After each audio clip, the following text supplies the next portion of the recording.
Sometimes I hate the MMO community. Why are MMOs dying? Let's take a moment here and think about that. Because of idiots that are spreading nonsense like this. Oh no, an MMO that released a month ago is only averaging 800,000 to 900,000 concurrently logged in players at any given time, and only has an average of several million people playing it per day. Gosh darn it, how are we ever going to complete anything that we set out to do when there is nobody at all left playing this game? Hey. My name is STIX, and if you weren't already aware, that was sarcasm, as was the title of the video, because, let's face it here, Lost Ark is doing incredibly well. So well, in fact, that today I want to personally talk to you guys in specific about the future of the game. Quick shout out to our patrons over on Patreon. Every individual patron is proof that at least someone likes me. That way, I can show my mother when she tells me that I have no friends. Yeah. And it helps support us too. Lost Ark launched to absolutely astonishing numbers. 1.3 million players, all concurrently actively logged in and subsequently stuck on the server select screen for days. Yeah, it was wild. 3 days after fully launching around the globe, it was confirmed that Lost Ark had acquired 4.7 million new active players. 3 weeks after that announcement, today actually, Smilegate confirmed that there were 20 million global players logging in and playing the game. Yeah, a grand total of 20 million. Over 10 million of which come from North America, Europe, South America, and Australia. This means that the West accounts for more than half of Lost Ark's entire active player base. Not only did Lost Ark open to the second largest launch in Steam history, but it has also gone on to become one of the most actively played MMOs, and even beyond that, video games in the entire gaming world right now. Yeah, dead MMO my ass. Now, in spite of the monolithic success that this game has had, you might still be wondering to yourself, what does the future hold though? With how poorly New World has been handled, will Lost Ark ultimately end up suffering the same fate? The official Lost Ark Twitter confirmed yesterday that they are making adjustments to our upcoming content roadmap based on player progression data, and that they would be sharing an updated roadmap following our March update, which either means that players have consumed content at a rate that they just did not anticipate, or the complete opposite. Regardless, they made a separate tweet covering what March is going to look like. Navigating on over to their official playlostark.com website, they have a blog titled March Update Reveal, Heroes of Arkesia.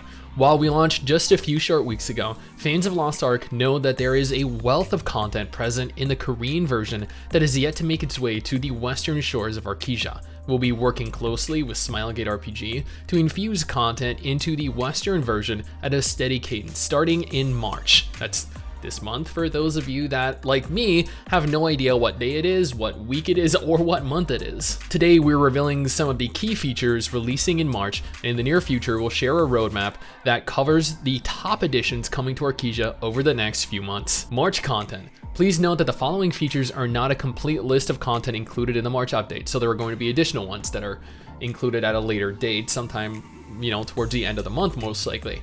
Additional changes and fixes are in progress, and we'll share comprehensive release notes closer to when the update launches. A new story episode.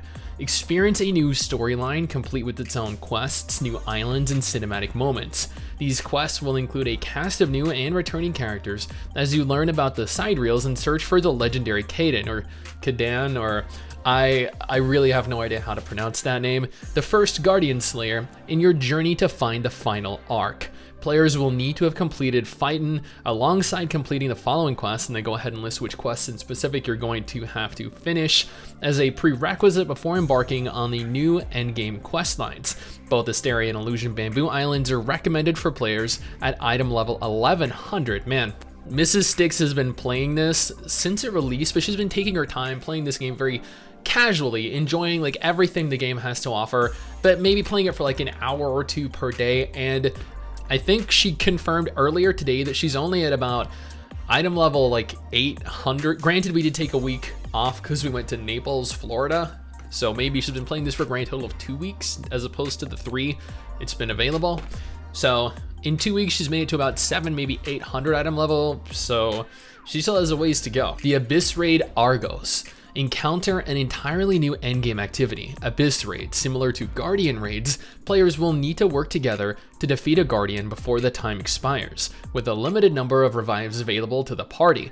So what they're saying here is that I would be a poor choice to bring into said raid, because unless I'm playing a tank, I would probably be the first, the second, the third, and the final person to die, and all of these revives would likely be used solely to keep me in the fight, just FYI. But I mean, at least it'd have great quality commentary. Abyss Raids will pit 8 players against a Guardian, but these are bigger, they are badder, and they are much more difficult than your average Guardian. Players will need to progress through 3 distinct phases as they work together to vanquish their titanic foe.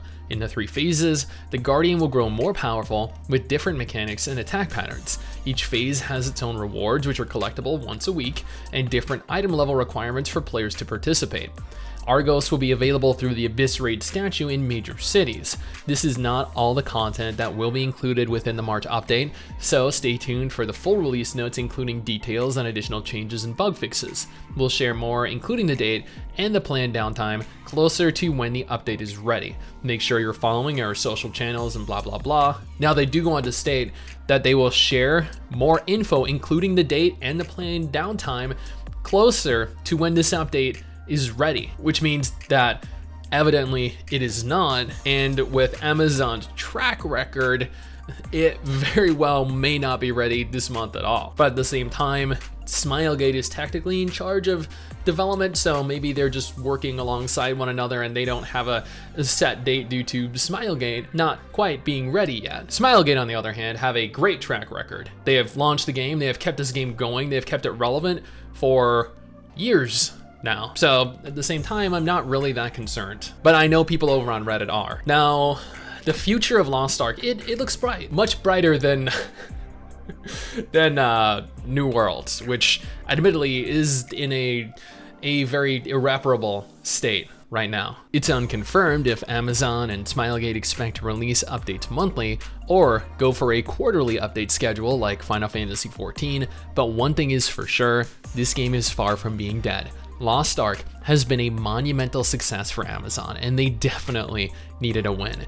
I look forward to seeing Lost Ark's continued success over the course of the year, and I'm very curious to see where this game eventually ends up settling towards the 4th quarter of 2022, as the first month is still technically somewhat of a honeymoon phase. The next several months in specific are going to be a true test to the potential longevity of this game. Now, you wanna know what else I'm curious of? This game right here.